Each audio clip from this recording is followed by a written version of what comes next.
From the beautiful Missouri Ozarks, it's PID Radio. Welcome. I'm Derek Gilbert. That would make me Sharon Gilbert, and welcome to our humble bunker, back bedroom, everybody. We are so delighted to tell you, and we'll give you the whole information after the break, but because of you, Build a Barn Better is proceeding at pace and exciting things. Oh, yes. A new update to share with you, and again, we will tell you more about that after the break.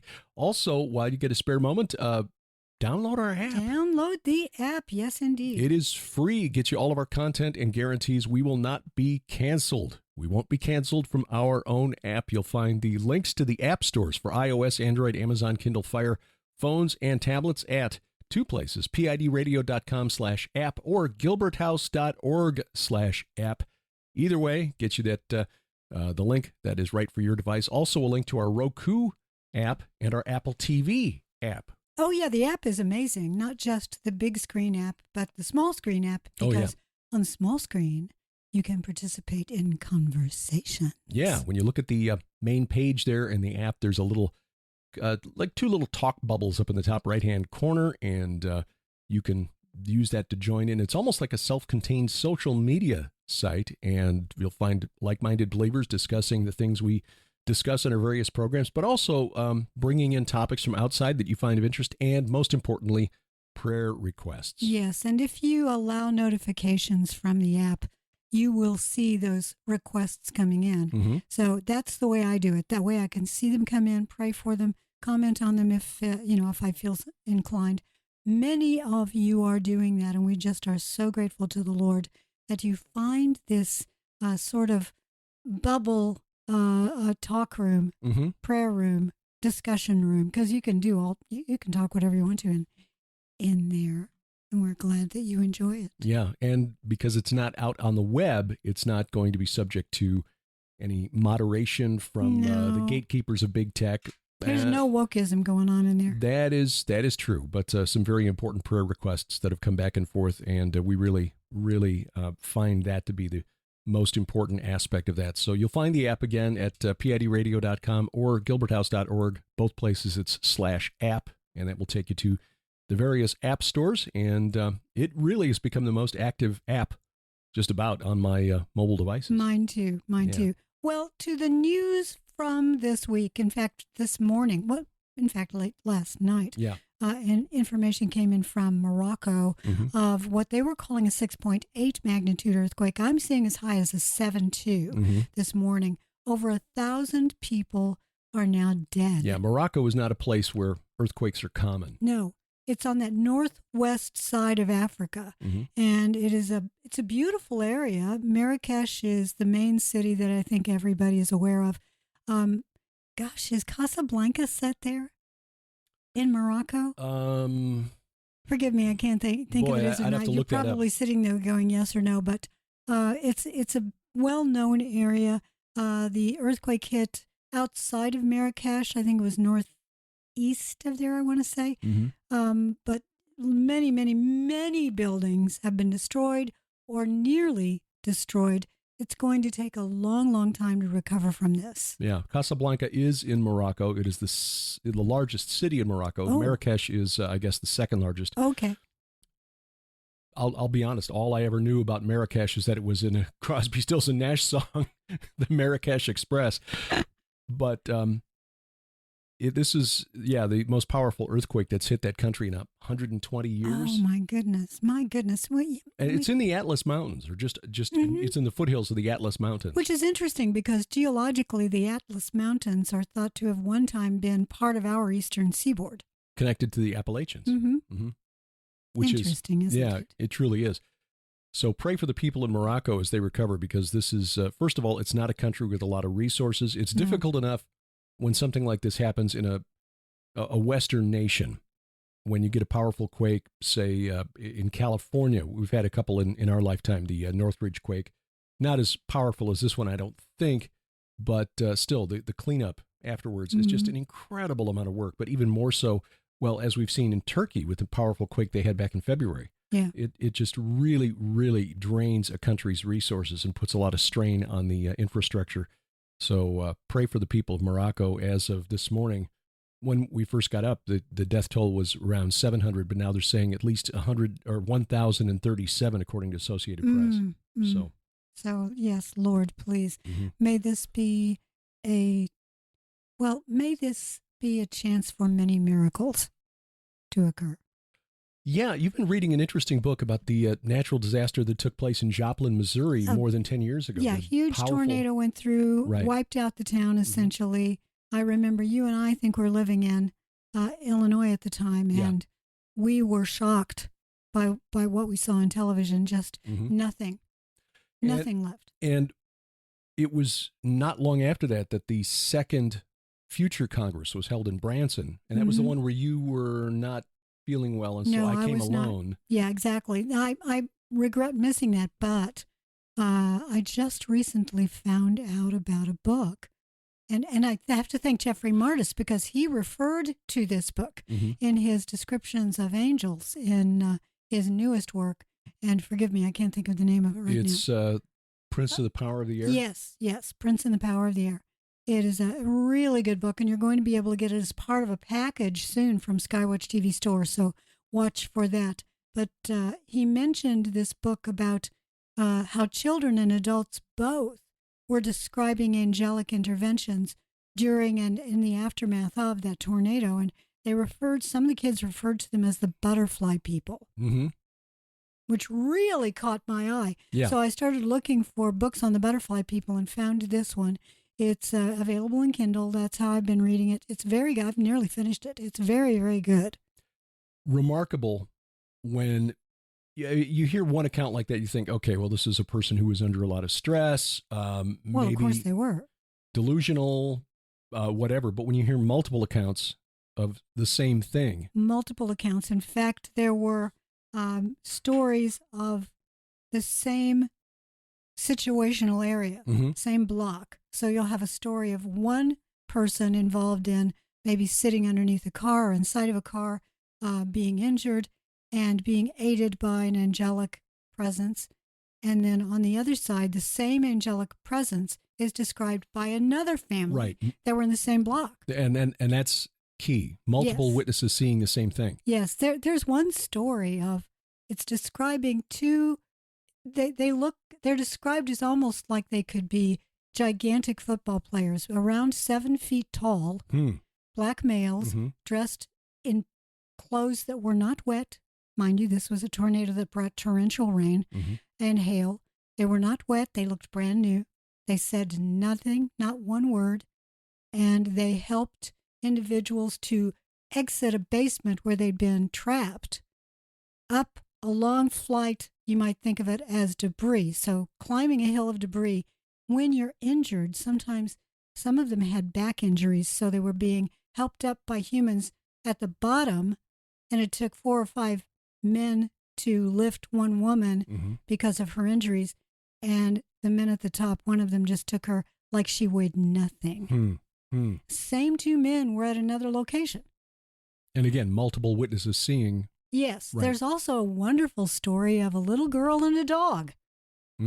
The dog, it's a Walmart, and the dog goes in and goes from person to person as these people are slowly coming out of being injured, and maybe they're half conscious, and the dog is licking their faces until they open their eyes and are conscious. And the little girl is saying the same thing over and over again. He won't hurt you. He's fine. He won't hurt you. He's fine. You'll be fine. Things like that. And she was wearing a red raincoat that was not wet. She was not wet. The dog was not panicking. The dog was not injured. The dog was not wet. Everybody else, there's no little girl there was and no no parent roof. around. There was no roof on that Walmart. On the Walmart. And it had been raining and hailing. So, yeah. Well, I remember when I attended the Branson conference, and bear in mind, Branson is probably, hour and a half east of Joplin? Yeah. Something like that. And across some pretty hilly terrain, too. And that storm that just leveled Joplin damaged a number of buildings in Branson, including the Walmart in Branson, where I remember that they had the exterior wall on one side of the building. The west side of the building was propped up with steel supports that had been put to hold the wall in place.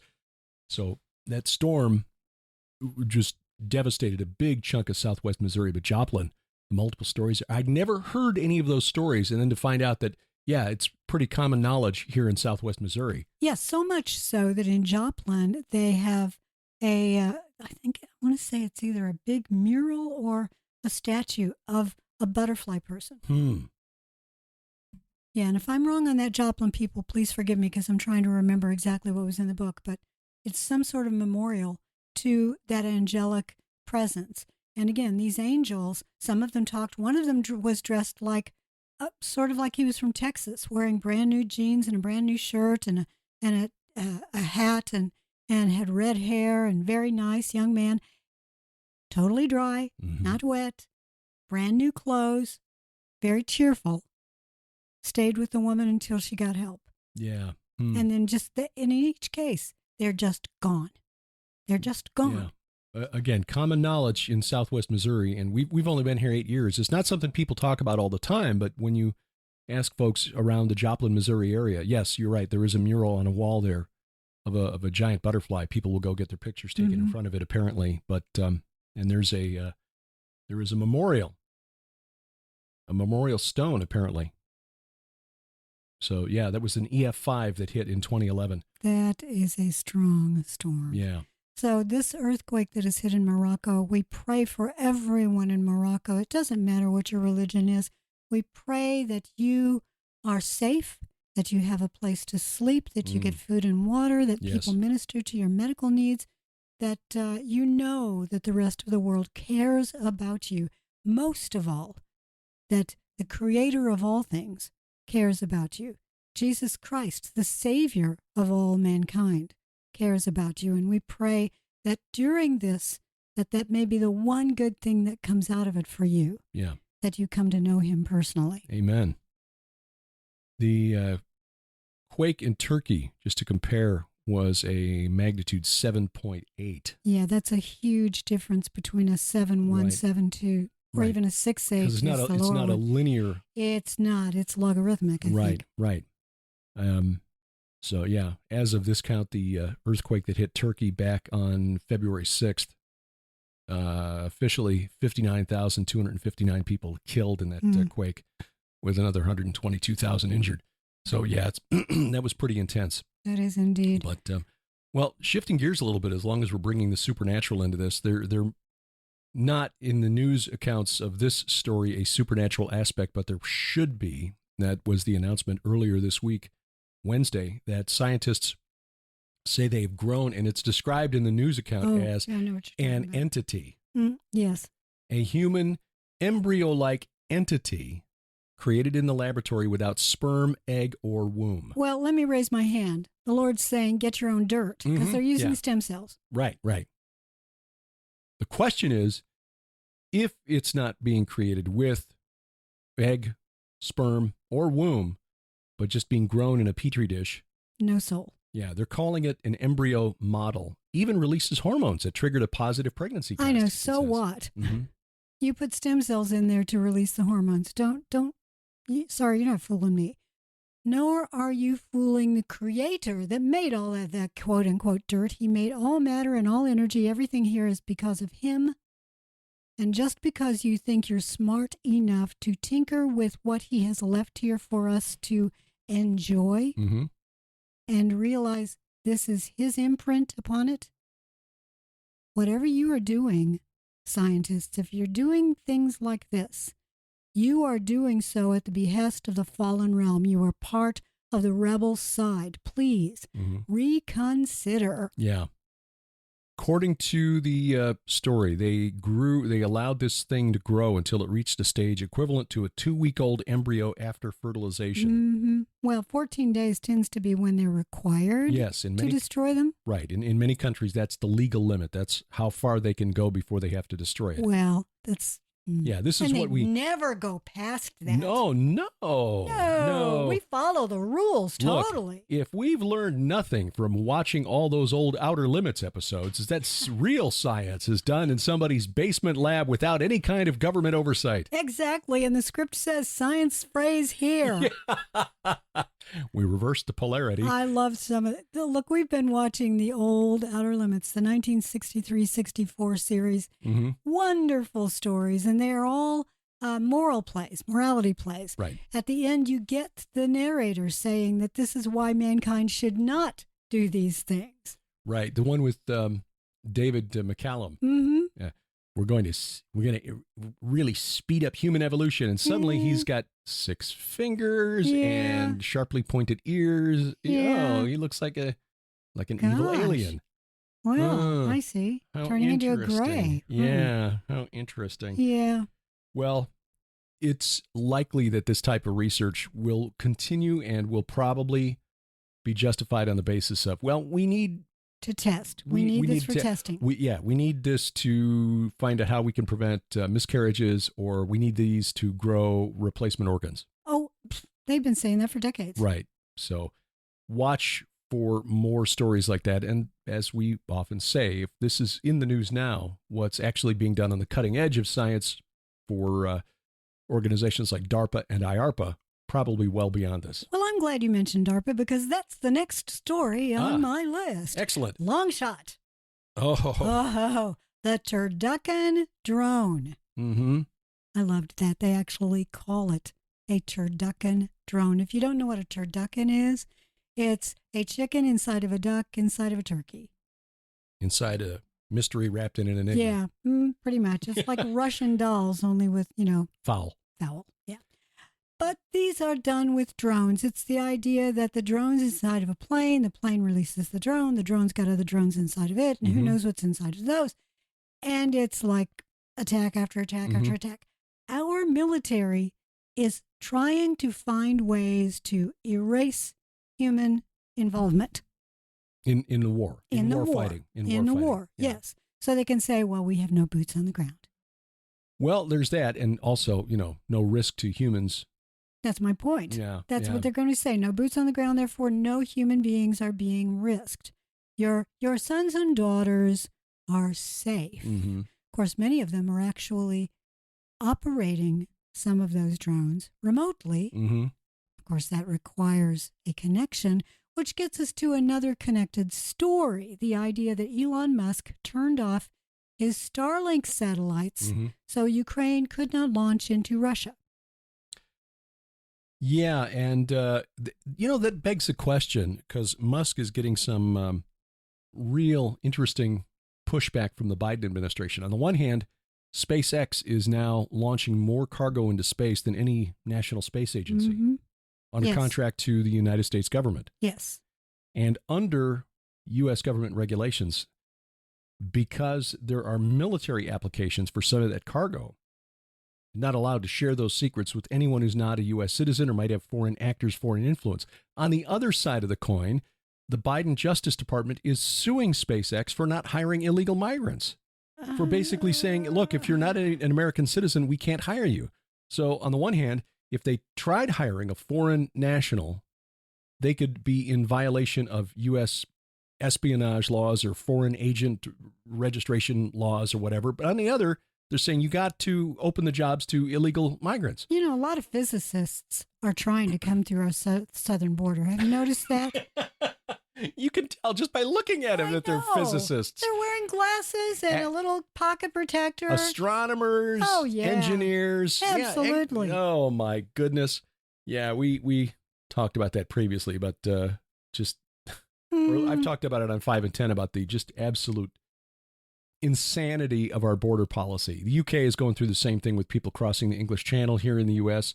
The Biden administration has literally welded open floodgates in Arizona that are normally... Because Texas won't let them cross. Right. Texas put the buoys there and won't let them cross. So they shifted to Arizona. And in Arizona, these floodgates that are in, I don't know what you call them, gullies, washes, whatever. They'd be wadis in the Middle East. Yeah.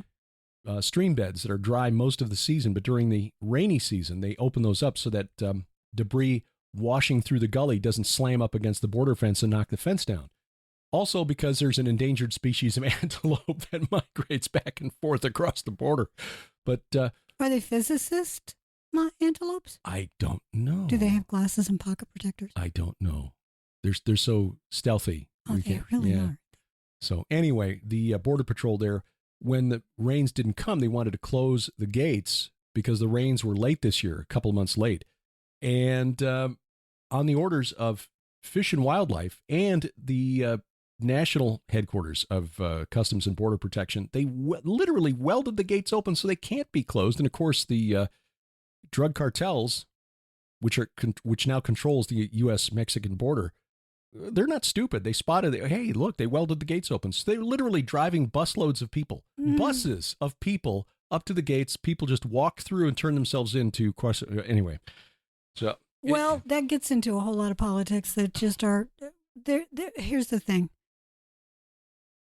There are plans being made and plans being enacted by the fallen realm. How does our Lord react? Mm-hmm. He laughs with derision. Laughs with derision, because he's already won the war. He won the war before anything happened. Mm-hmm. He knew it was going to happen. He won it. He knew exactly. He's playing chess in an infinite way that the fallen realm, who are finite, cannot do. Yeah. So just remember that the Lord is still in control. And coming back to Ukraine and wars and rumors of war. Yes, I'm glad you did that. Things there have not been going as the West would have hoped. No, not at all. But before we go into, I think, where you're going to go, let's just return to Elon Musk. Okay. You and I began to talk about his Starlink LEO system. Mm-hmm. That's low Earth orbit, LEO, which is the lion. Yeah. His Starlink system back in the early Sci-Friday days, probably 2018, 2019, whenever he was starting to put those up. And he was getting permission from the U.S. government, from NASA, to put them into orbit because they are like a Tholian web around our Earth. Star Trek Seriously, reference. there are hundreds of them up there now. There are, and you can see the chains of the Starlink satellites going across the sky. Yes, you can. They have marred our nighttime sky. Right. The fact that NASA and the U.S. allowed him to do this means that in the administration's eyes, they have access to all of them. Right. Now go to our Space Force. Mm-hmm. I'll say again, if you're going to remotely access drones, you need to be able to robustly communicate with them. Right. That's where the Starlink system comes in. Mm-hmm. And Musk, to his credit, he says, look, I'm not trying to take sides in this war here. I just don't think the war is a good idea. No. People are dying, and I think that's something that all of us can agree on, regardless of what you think about Zelensky or Putin. I absolutely agree with him. I really, really do. And had the U.S. been involved in an incursion into Crimea at that point, it might have been international ramifications. Suddenly, the NATO-Russia war would have been overt. Right now, it's covert. Yes. But I think when historians look back on this period of history, and in fact, they may even go back to 2014 and the U.S.-backed coup in Ukraine, where Viktor Yanukovych, who was the Russian-backed, or at least he was pro-Russian president or president of Ukraine, was forced out by the Maidan Revolution. And of course, this followed the Orange Revolution that the Bush administration tried to foment, ironically, working with George Soros and his Open Society initiative.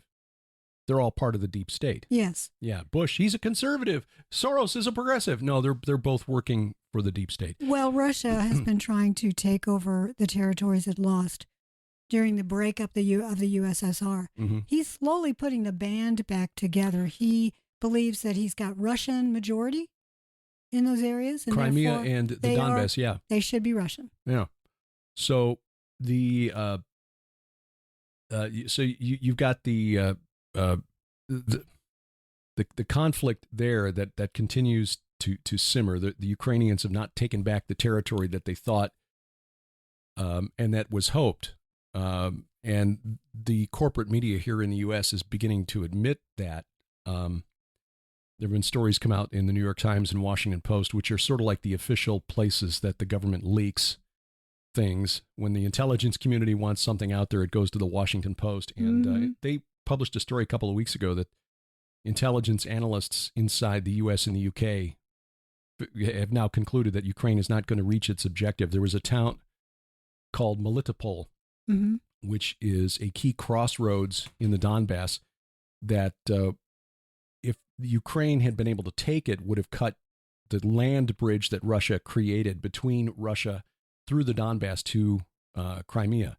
Because right now, the only land access to the Crimean Peninsula is through that Kerch Bridge, which is very long. And so it's, as we've seen with 2 drone attacks on that bridge since the war started, it's I'm sending you something. it is, well, let's see. It's not coming through here because I don't have the Wi-Fi on. Oh, sorry. So it went to a different place.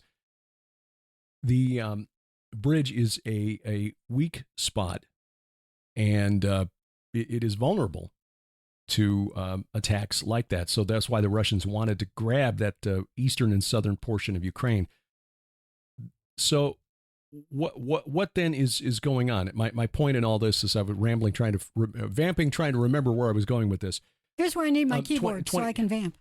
Yeah, 2014 may be looked upon by historians in the future as the beginning of World War III, and that we are already in the early stages of it, just as we didn't recognize that World War I began in, say, 1914, or that World War II really began with Japan's invasion of Manchuria in 1931. I will say that in some form or another, we've been at world war for at least, if you want to think of the world as the West, that's how we tend to think of it, the West. And sometimes the East gets involved against the West, in the case of World War II, where Japan came in. Since the Crimean War, we have been at war with Russia in some form or another. And the Crimean War was, what, 1850s, right? 1850s. And then you come into that led eventually into World War I, which, because Europe became sort of this just bubbling cauldron of competing nations. The Germanic nations were coming together. Russia was trying to find its place in the world. There was a lot of unrest there. It was leading up to the Russian Revolution. The West had finally decided to break their ties with the Ottoman Empire, and because they'd been propping it up for a long time. And it led to World War I. World War I sort of ended, simmered and moved into World War II, which led to the Cold War, which led to the dissolution of the USSR, sort of.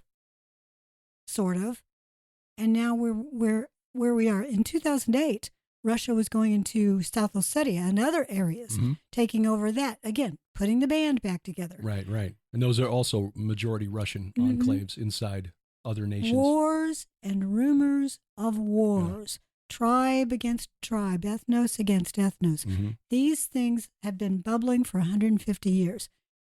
And I think they are just about to bubble over into another, what we call World War. You're right. World War III, if we want to give it a demarcation, probably began in 2014. Interestingly, the new front in this world war may be Africa. Yes. As Defense One, which is a site that we look at that publishes defense news, and it certainly represents the deep state's view of the world, but it's important to know what they think. Russia apparently had some travelers with interesting itineraries just before the recent coups in Niger, Mali, Gabon, and the ongoing conflict in Sudan, where you had people either connected to the Russian military itself or Wagner, which, even though Prigozhin is no ostensibly dead, because he put out a video, supposedly. He's officially dead. Yeah. But there are people who, using surveillance tactics, electronic signals surveillance, or SIGINT. Yeah, all the cool guys would say SIGINT. Tracked these guys to these enclaves just prior to these military overthrows in Niger, Mali, and Sudan, or in Gabon, and in Sudan, which is a conflict between two factions within the military for control there. Wagner Group is reportedly, or has reportedly been exfiltrating diamonds to Russia in exchange for backing one side in that conflict. So it's a polite way of saying they're just permanently borrowing them? It's, yeah, it's just liberating. As long as you don't take more than $900 worth. Yeah, I suppose. Like in California. Yeah. Yeah. Anything under $950, that's fine. Well, they have been doing that. Just a misdemeanor. That whole Horn of Africa area, which is an extremely important area strategically. It controls access to the Suez Canal area. So you got that going on. U.S. saying with its latest $1 billion aid package for Ukraine that we're going to send depleted uranium ammunition to Ukraine, tank rounds.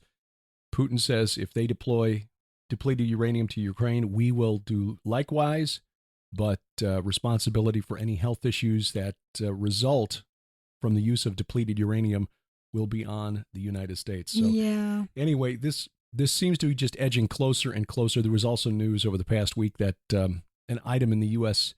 defense budget under the Air Force called for building a new dormitory at RAF Lakenheath, a base in the UK. And it's a type of dormitory, or for the purpose of the dormitory was essentially for nuclear safety. Yes. And again, Russia said, look, if you deploy nuclear weapons to the UK, which would be the first time that they would have been there in 15 years. We pulled our nukes out 15 years ago under Obama.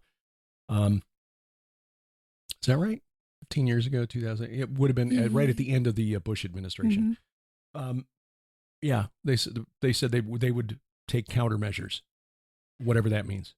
So anyway, things just keep ratcheting up slowly but surely. But again, wars and rumors of war, nation against nation, ethnos against ethnos. Look up, because your redemption draws near. Redemption draweth nigh. So let's take a break, and then we'll come back and talk some more about what's going on in the world, including a mystery building in New York. Mystery building in New York and archaeology in Israel is cool. I know. Straight ahead on PID Radio.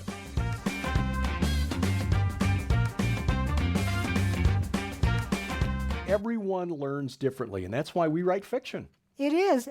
I find that some people love to read nonfiction, but there's something about fiction that psychologists say breaks that fourth wall. You no longer doubt what you're reading. You get so engrossed in the story that you learn.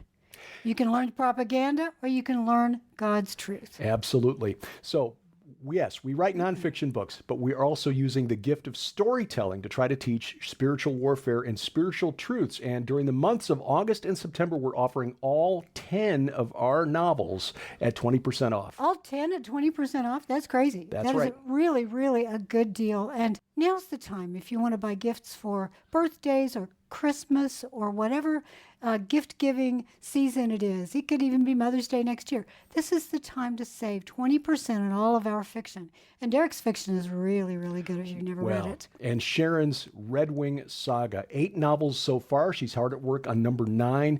If you want to get engrossed in characters who are really grappling with the supernatural and trying to make sense of that world while teaching the divine counsel concepts that we try to communicate here, get involved in the Red Wing Saga. Again, all 8 of those novels, plus my 2 novels, The God Conspiracy and Iron Dragons, 20% off now only at our online store. That's gilberthouse.org/store.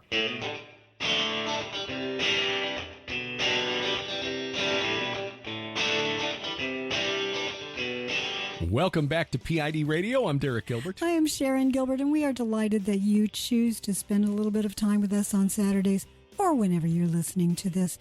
We record these and leave all of these in the archives for as long as the Lord will allow them to stay on the server. That's right. Subscribe at Apple Podcast, Google Podcast, Amazon Music, iHeartRadio, Spreaker, Stitcher, Spotify, wherever fine podcasts are sold. You'll find us there. And, of course, we're on YouTube as well. But if you do subscribe on YouTube, we especially encourage you to download our app, because you never know when we might say something that violates their community guidelines. You never know. You never know. By the way, we've got an announcement to make, a couple of them. One has to do with the trip to Israel next year. We do not have confirmation yet, but that announcement is forthcoming. However, we have begun negotiations for coffee. Oh, yes. Yes. Official Gilbert House coffee. So we'll Snarling Dachshund coffee is going to be coming your way sometime, probably by the end of this year. Yeah, Snarling Dachshund and Bunker Buster. Bunker Buster coffee, yes. Bunker Buster beans. So we'll have an announcement about that certainly once that becomes available. And Bunker Buster in the barn. Oh, yeah. Mm-hmm.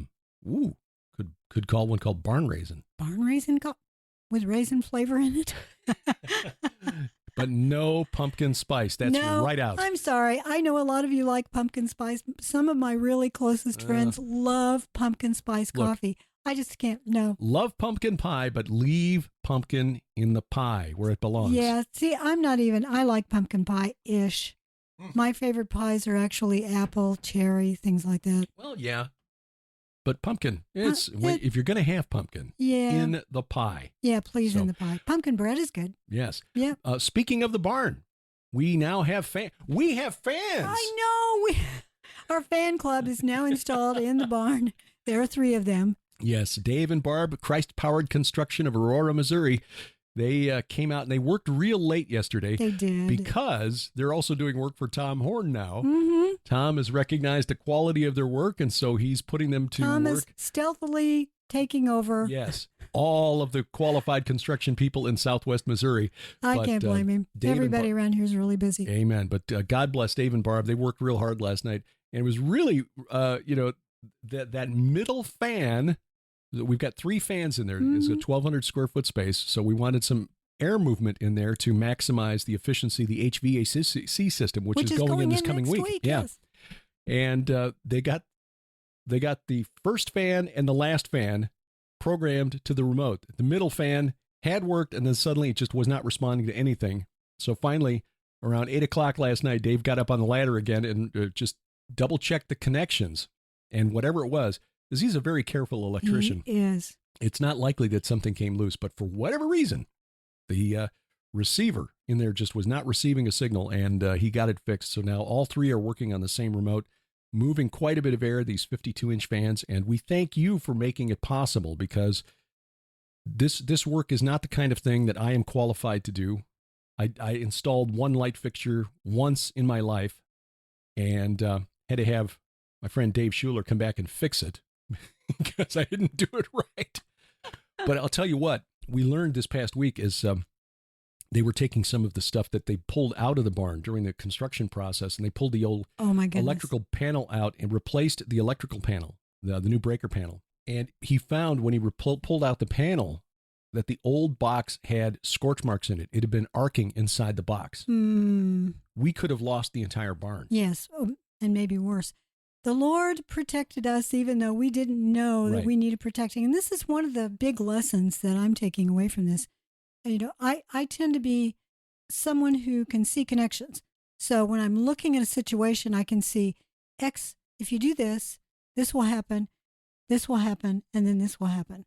So I can see the consequences of a possible action. And, like if you set your cup at a certain place and I see, okay, tiny movement that will fall over, it's going to fall on the dog's going to, that kind of thing. Mm-hmm. Because of that, I often will pray, please, Lord, protect this, because I can, I know that these things can happen, but you are always here. It's those times when you don't see it. There's no clue. Mm-hmm. You have no idea you need protecting, that he is always there. Mm-hmm. We are never alone. Right. Our shepherd's always here. Yeah. That's not the first time we found something in this house that had we not opened a wall, or rather had Christ-Powered Construction open a wall. Yeah.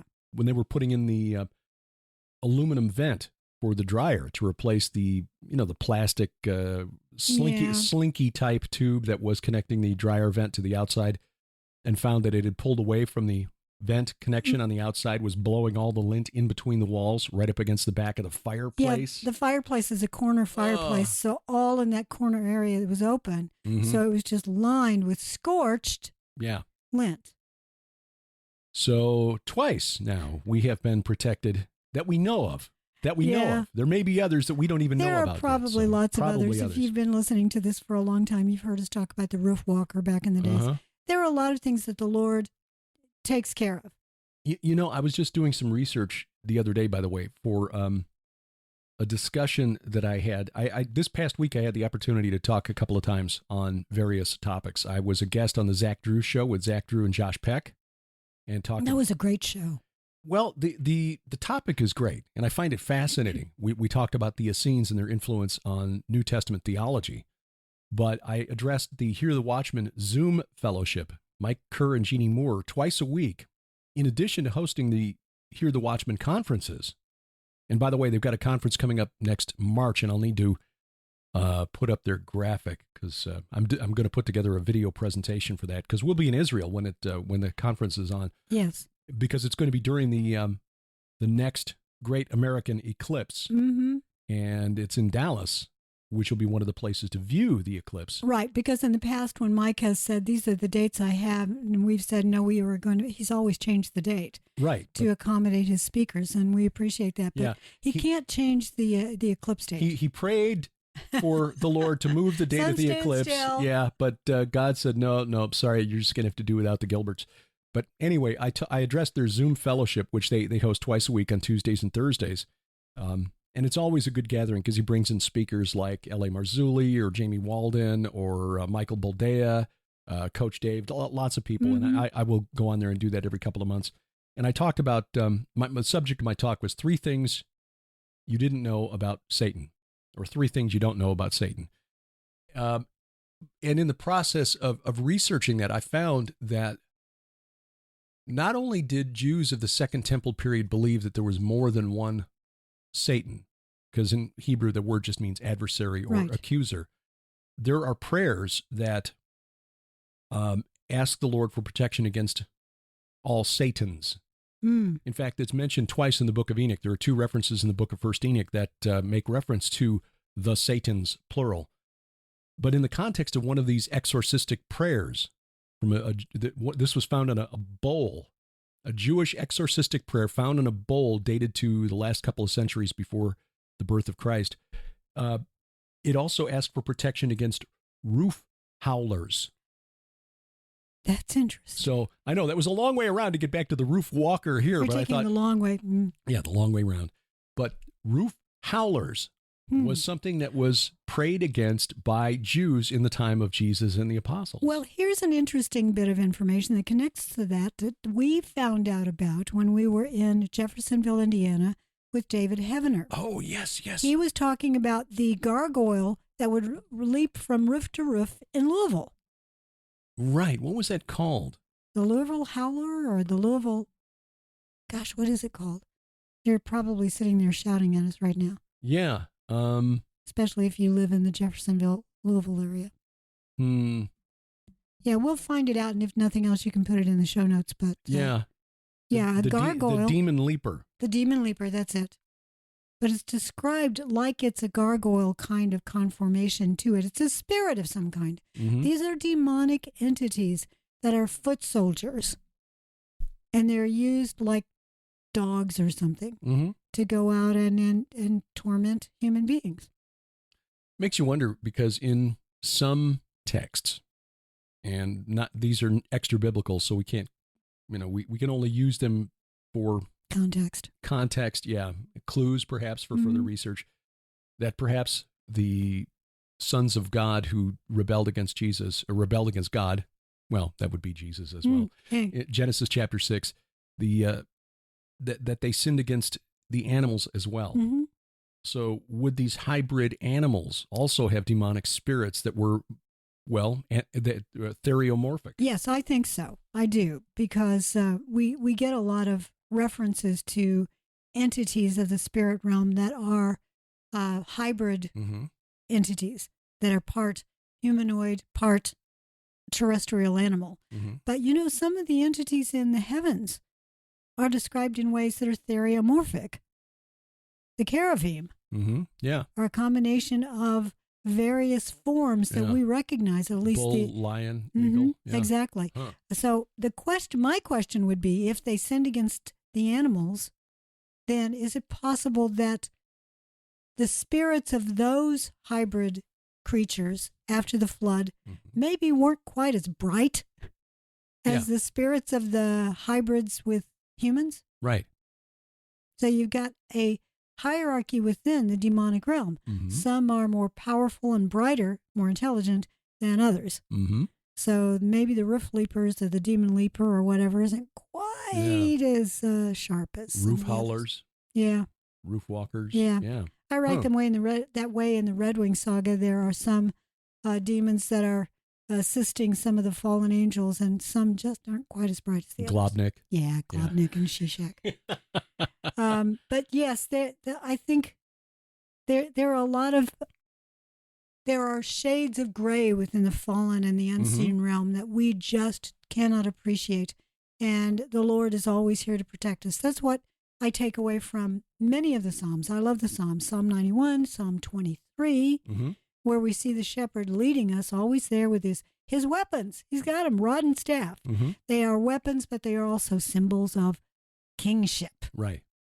He is our king, our shepherd king, which is, he's the good shepherd. Yeah. And of course, I've given talks on the bad shepherd too. You don't want him. Well, connected to this is a mystery building. We don't know what's leaping from this roof, but we don't know what's inside of it either. In New York City, there is a very tall skyscraper that looks like it's taller than it is stories-wise, but it actually contains fewer stories. It looks 40 stories high, but it actually has, I think, 27. It is, interestingly enough, at 33 Thomas Street. 33. 33 Thomas Street. It has been giving off MI6 vibes, according to one witness. It looks like something from a Metropolis. Metropolis, right? An Art Deco type. Doesn't it though? Building looks, or something from a like a Soviet era poster. There are no windows.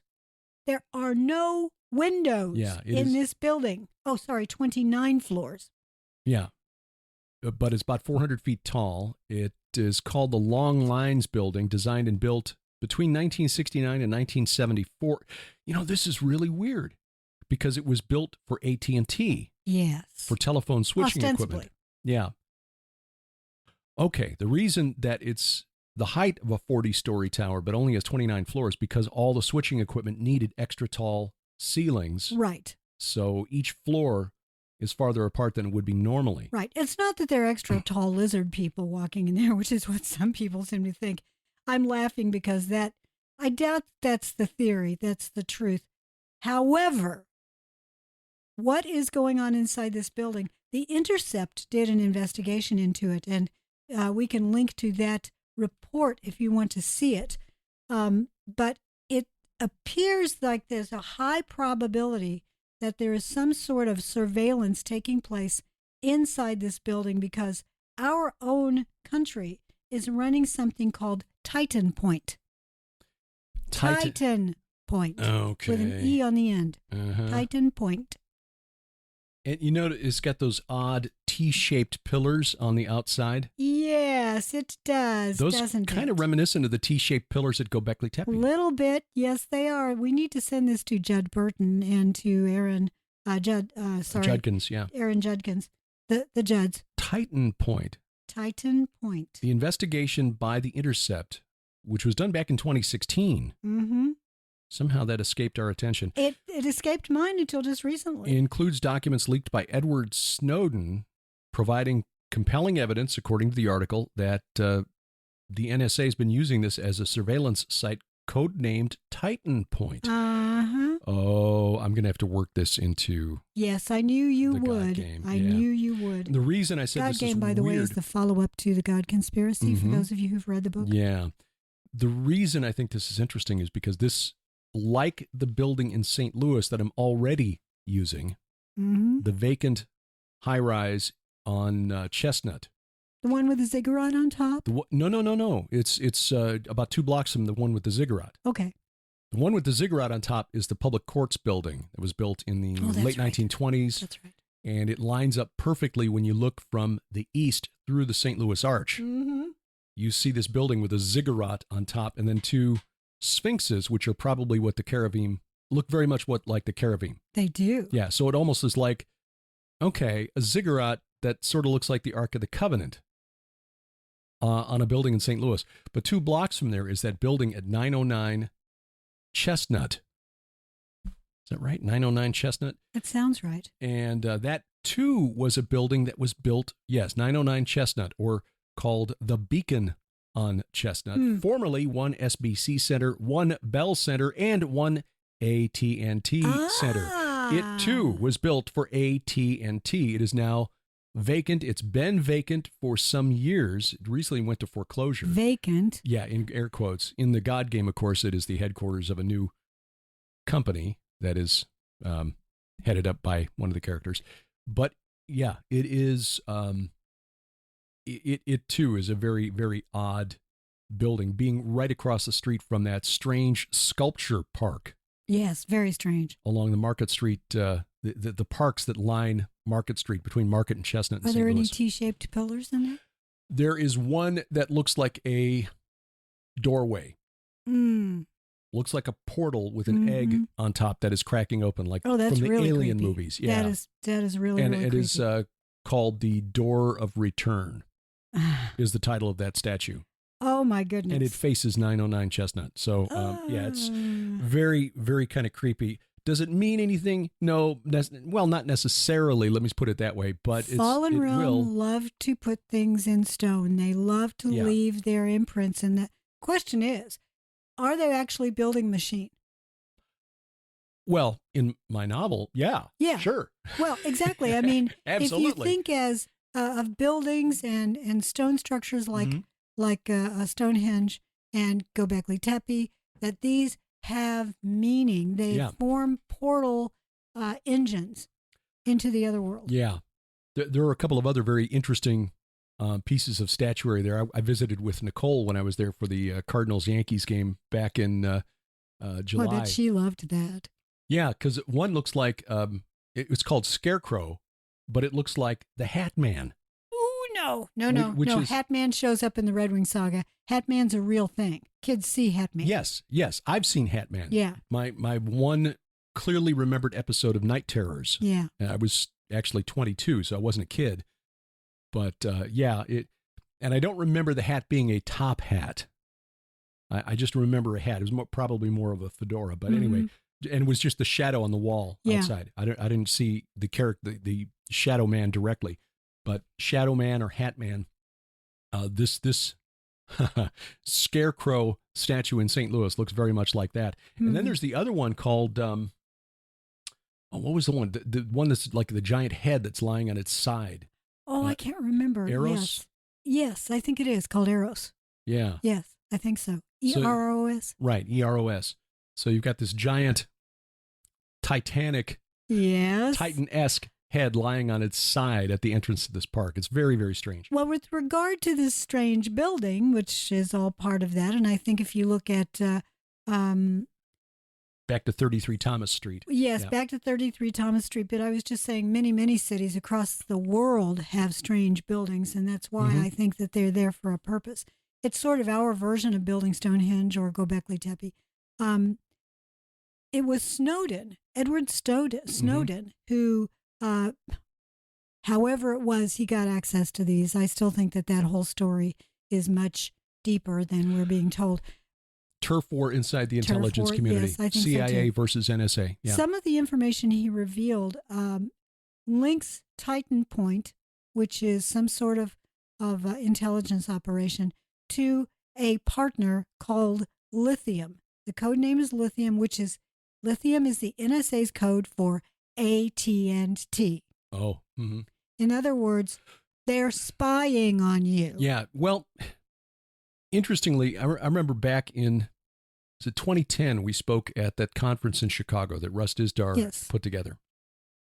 And I did a presentation there, and then also at the Supernatural Science and Prophecy Conference in Akron that Tom Dunn and Russ Dizdar put together on, I think it was titled Facebook and Antichrist, but it was basically about how tech is being used to spy on us. And we went back to, there's a PID radio episode from 2006 where we talk about Snowden's revelations on the AT&T data center in San Francisco. Oh, yes. And how they essentially had wiretapped the entire country.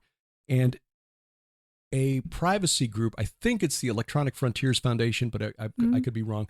Anyway, a privacy group filed suit against the NSA for that, and a judge tossed out the suit, saying that because this wiretap, which is essentially a country tap, got every signal that went through the AT&T switching center in San Francisco, and that may be what this center in New York is for, that no individual had standing to sue because it affected everybody. So in other words, if the NSA wiretapped your phone, you could sue. But since they were tapping everybody, all 350 million of us, it's fine. I was like, no, what? I know that makes no sense whatsoever. But that's how the deep state covers for itself. Well, a lot of that has been going on. Yep. Well, that's the high weirdness at 33 Thomas Street. Look it up on Google Maps. I think you'll be surprised at how strange it looks. Looks somewhat like an elongated ziggurat. Like if you squished it down. Yeah, I need to get more pictures of it because this article only has a few. I need to actually go on and look at it in 3D. I want to see what's on top of it. Low angle shots looking straight up the building, but seeing what's on top would be very interesting. So there is that. We can also point out that this past week we learned that Special Operations Command, SOCOM, is deploying a new system called Argus. Argus, of course, in Greek religion, Greek mythology, was a giant who had 100 eyes. Mm-hmm. He guarded the golden fleece, didn't he? No, that was a dragon. Guarded a calf, a heifer that was really, really important, and that Hermes had to kill him in order to steal that. The cattle? Yeah, I think that's how it goes. Anyway. Didn't he steal Apollo's cattle or something? He did, but that wasn't guarded by Argus. But anyway, that's the point. Argus here is got, is like eyes everywhere, and not all of them slept, which was what made him such a good guard. Well, yeah. He had eyes everywhere. Special Operations Command, SOCOM, has contracted a New York-based company called Accrete AI, ACCRETE, to deploy software that detects real-time disinformation on social media. Argus Panoptes. Yes. Argus, all eyes. Yes. He was the guardian of the heifer nymph to Io and the son of Arestor. One of the giants. Yeah. And he was killed by Hermes, as I recall. Probably in this article somewhere. Yeah. Argus was Hera's servant. His great service to the Olympian pantheon was to slay the chthonic serpent-legged monster Echidna as she slept in her cave. Ah. To free Io, Zeus had Argus slain by Hermes. You're right. Yeah. Well, SOCOM is hiring this company, Accrete AI, to deploy this software on behalf and with funding from the U.S. government. Software that is a panopticon. Right.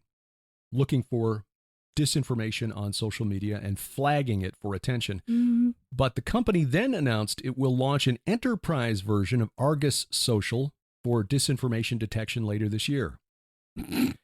Hey, if you're a major corporation, you don't want people out there spreading rumors about your company that could affect your shareholder value. Deploy Argus Social. And so here's the thing. This software, this AI software for detecting disinformation, is being funded by the U.S. military, but then it will be deployed in the private sector.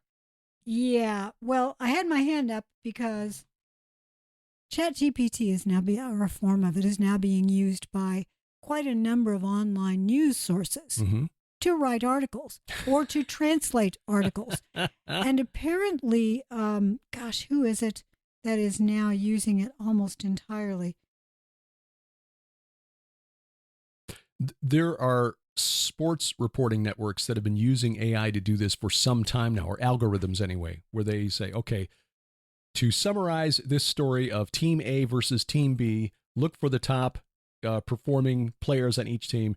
So-and-so pitched 7 strong innings as so-and-so beat so-and-so 5-3, yeah, so on. Gizmodo recently fired their Spanish translation team. Gizmodo wants to reach a large demographic, so outside the English-speaking world.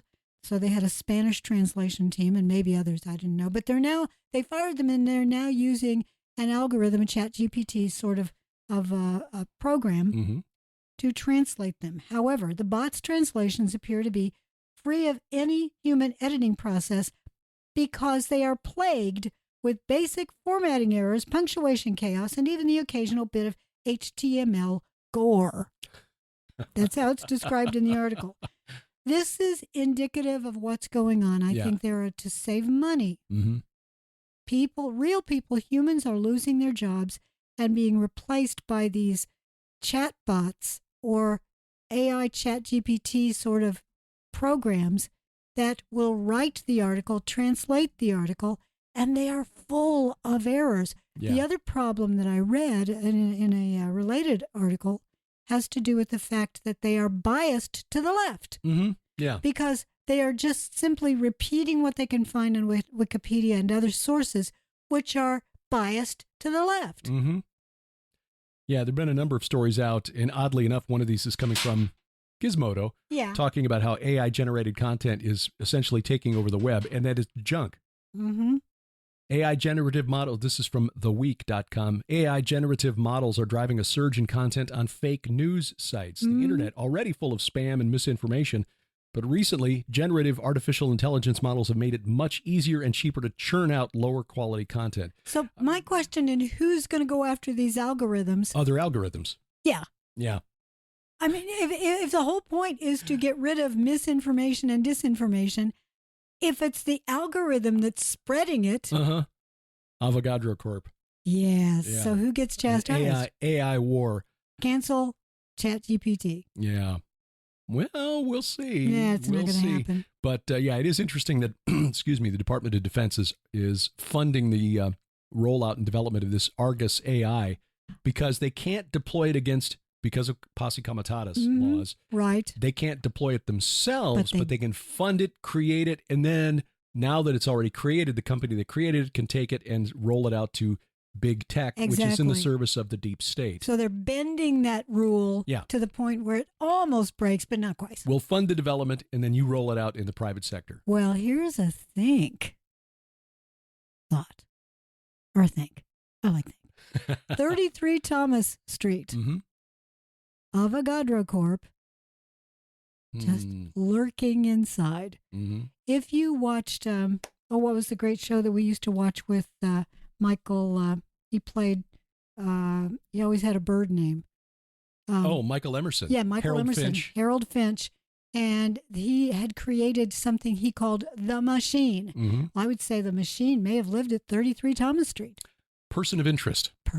Yeah, Jim Caviezel. Great show. And very instructive as to where we're going. We need to rewatch that. I know. We've got the DVDs. Yeah. Well, maybe closing on a little more of an upbeat story here. Yes, please do. But it is related. That is the development of wearable textiles. Oh, I saw that. Wearable textiles. That you can wash. Yeah. And this is actually from IARPA.gov. So IARPA is the information wing of DARPA. They are the ones getting out there and creating all the cyber stuff. We are not making this up. They are looking for bids on creating what they're calling smart, electrically powered and networked textile systems. Electrically powered? Electrically powered and networked textile systems that would collect data and then share it. Basically, it would spy on the wearer. Smart ePANTS? That's exactly what the acronym is. It's smart. And that's the headline. I know. IARPA is Smart ePANTS. Smart ePANTS. Okay, here's the thing. Look, do you, Derek, want to wear a pair of ePANTS that are electrically powered? No. Think about that. No, I do not. I don't want something that is sending off radiation, electromagnetic waves in the vicinity of the junk. I'm sorry. Oh, no, he spilled his coffee. Oh, seriously. The United States taxpayers spent more than $20 million on this program at IARPA to develop smart ePANTS. This is why the Lord laughs in derision. He does indeed. Well, they must have put, Globnik in charge of that one. Well, you know what? We have to laugh. We really do. Psalm 2, we'll direct you to that once again because it does show that the Lord knows everything that's going on. He's the true panopticon. Mm-hmm. He's the one that truly sees everything. He never sleeps. He never slumbers. He always watches. Fallen realm try to imitate that, but they are limited by design. Yes. They are created beings, not creators. Yes. One final thing, because I did mention this before the break, and I want to bring this up, and we can relate this to our upcoming Israel tour. Oh, good. Because when we go back next April, we'll be there March 31st through April 9th of 2024 in Israel with our special guest, Timothy Alberino. Oh, yes. Author, filmmaker, adventurer, modern-day Indiana Jones. He will be with us, and he'll be seeing some of these megalithic sites in Israel for the very first time. I know. I'm so excited. Yeah. And when we go, it's possible that by then, the Israel Antiquities Authority, the Israel National Parks Authority, and the City of David Foundation may have opened up the Pool of Siloam. I so want to go there. I so want to go there. The steps of the Pool of Siloam have been exposed for the first time since the Romans sacked the city in 70 AD.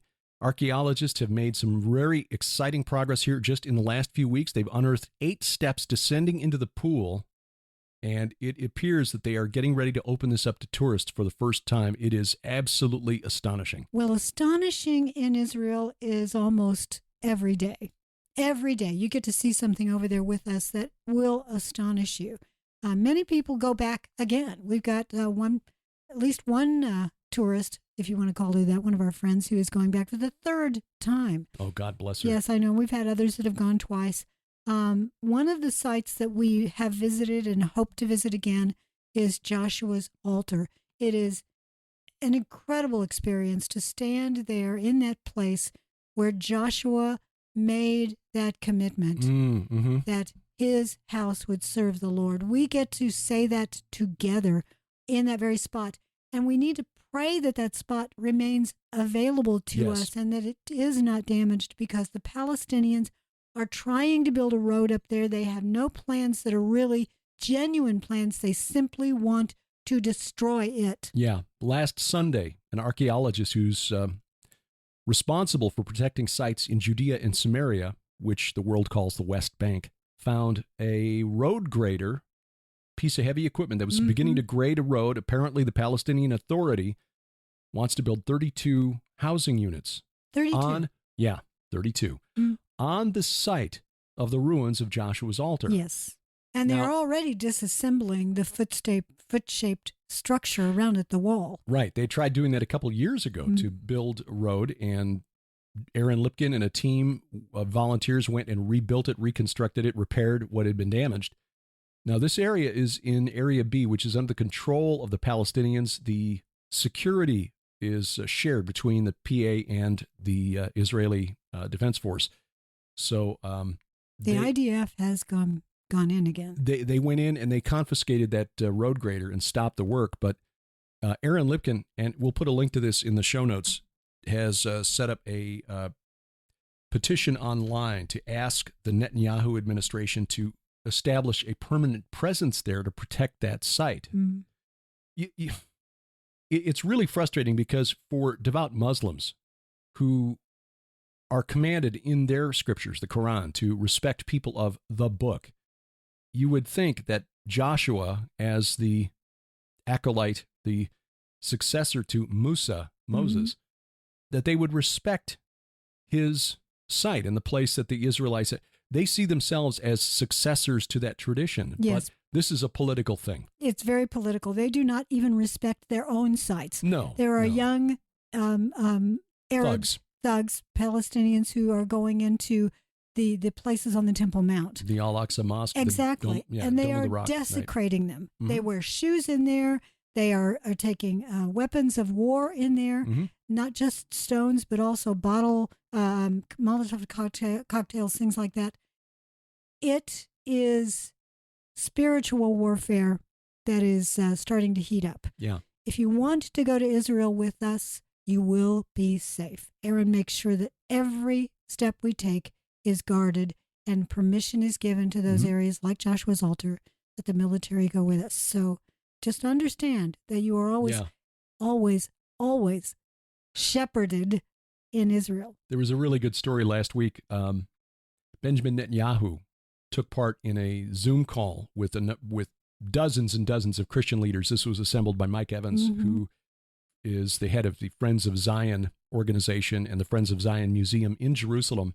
And Evans asked Netanyahu, on behalf of my Christian friends, is it safe to visit Israel? And Netanyahu said, well, I heard two American friends talking, and one asked the other, is it safe to travel to Israel? And the second one said, well, once you get past JFK in New York, it's fine. And he's not wrong. It's so true. It is so, so true. You feel completely safe in Israel.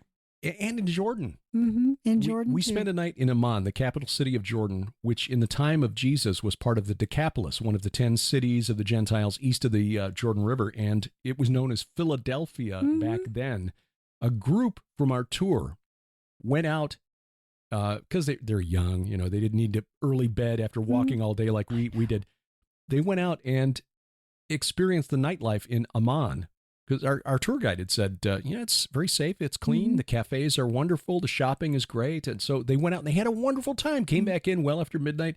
They said, it's clean, it's safe, it's like, wow. Friendly. Yeah. Their Philadelphia is better than our Philadelphia. Yeah, so much so. By the way, this is not the Philadelphia of the book of Revelation. That's in Turkey. Yeah. But it was, a lot of cities were named like that. Mm-hmm. So anyway, we hope you'll join us. You can find out more online. gilberthouse.org/travel or gilbertsinisrael.com. That takes you directly to the Lipkin Tours website, gilbertsinisrael.com. And by the way, while you are at gilberthouse.org, if you feel inclined to help out with the Build Barn Better project, we still have a few more things to do. You can go to gilberthouse.org/donate. And we thank you for every penny that you have contributed towards this. We are doing our best to be good stewards of it. But I'll tell you what, your generosity has really, really just overwhelmed us. Yeah, basically just a couple more things to do. HVAC, we're going to put paneling up on the inside and make it look like a barn in there. And, well, it's a distressed sort of, it's not barnwood, but it's a distressed wall. And it's going to look really neat, I think. Yeah, absolutely. And we're also putting an insulated door on the front because it does have a 9-foot by 12-foot door that right now is not insulated. Right. That will give it the same insulation value as the spray foam insulation around the inside so that we are not sending heat and air conditioning out through that front door into the Ozark atmosphere. And they'll put new seals around the door, things like that, so nothing escapes. It'll be wonderful, wonderful, and it's all because of you. Amen. Join us tomorrow for the Gilbert House Fellowship, our Bible study, tomorrow night on A View from the Bunker. My guest is John Clash, author of Law of Attraction, a gateway drug, a gateway drug to spiritual heroin.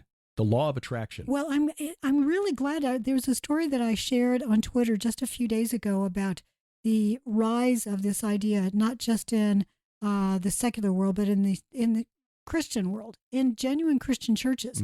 The idea that if I think it's coming to me, and I act as if I have it, then I will get it. That is the law of attraction. Yeah, mind over matter, or you might even call it word of faith. Yeah, it's got a lot of names, but essentially, you're assuming that the Lord is at your beck and call. Yeah. That's not how it works. That is not how it works. That's twisting of Scripture. So, yeah, that's an important conversation. That'll be tomorrow night on A View from the Bunker, released at 7 p.m. Central Time, UTC -5. Oh, boy, you got that all memorized. Well, we wanted to also just thank the fact that many of you have been praying for us. We appreciate that. If you can just say a quick prayer today for my niece Liz Hewitt Broadus. She is on her way home from Uganda. She's been ministering over there all this last week with orphanages and in churches and in all sorts of revival camps. She has, what she shared on Facebook this morning, she was crying. She said that it has been the most humbling experience she has ever had, and this is her second trip there. So just pray she gets home safely because she's on her own. Yeah. The rest of the trip, the rest of the mission went a day early. Yeah, and so, yeah. It just worked out that way, but it's a God thing. She knows that. She's already had a number of divine appointments where the Lord has brought her someone to talk to while she's there at the airport. So the Lord is in control. The shepherd is with her. Amen. Amen. Until next time, I'm Derek Gilbert. I'm Sharon Gilbert. Bye-bye, everybody. PID Radio is an outreach of Gilbert House Ministries, released under Creative Commons Attribution Non-Commercial No Derivatives 4.0 International License. Follow us online, PIDradio.com, Twitter @PIDRadio, or by downloading our free app, PIDradio.com/app or GilbertHouse.org/app. Join us each week for our Bible study, the Gilbert House Fellowship.